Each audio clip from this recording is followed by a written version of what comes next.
News ప్రముఖ నటుడు గాయకుడు దిల్జిత్ దోసాంజే ప్రధాన పాత్రలో నటించిన సత్లూజ్ సినిమాపై రాజకీయ దుమారం రేగుతోంది. 3 పేర్లు దాదాపు 4 ఏళ్ల వివాదం తర్వాత ఓటీటీలోకి విడుదలైన ఈ సినిమాను 2 రోజుల్లోనే G5 ప్లాట్ఫామ్ నుంచి తొలగించడం తీవ్ర చర్చనీయాంశమవుతోంది. సత్లూజ్ మూవీని ఓటీటీ నుంచి తొలగించడంపై కాంగ్రెస్, శిరోమణి అకాలీ దళ్ ఆప్ ఆగ్రహం వ్యక్తం చేస్తున్నాయి.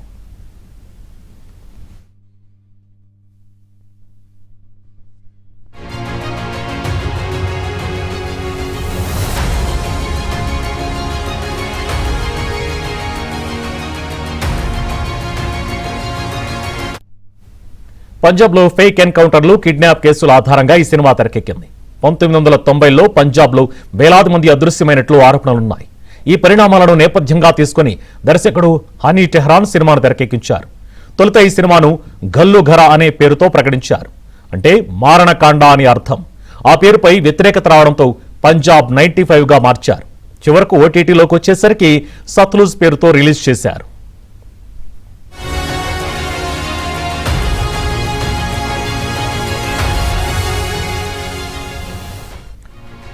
నిజానికి ఈ చిత్రం 2022లోనే పూర్తయింది. అయితే సెన్సార్ బోర్డు క్లియరెన్స్ కోసం పంపినప్పుడు వివాదం మొదలైంది.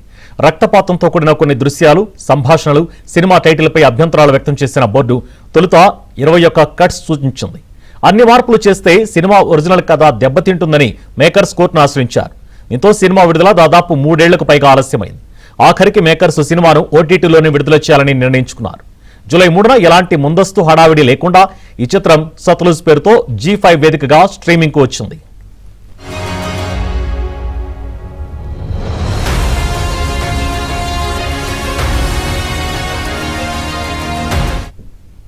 అయితే విడుదలైన 2 రోజుల్లోనే భారత్లో ఓటీటీ వేదిక నుంచి సత్లూజ్ ను G5 తొలగించింది.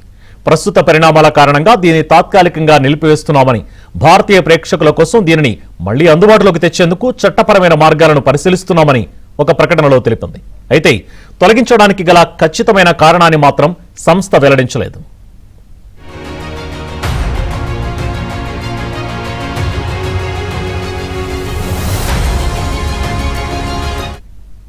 భారత్లో నిలిపివేతకు గల కారణాలు తెలియక రాకపోవడం వంటి కారణాలతో ఈ సినిమా నెట్టింట హాట్ టాపిక్ గా మారింది.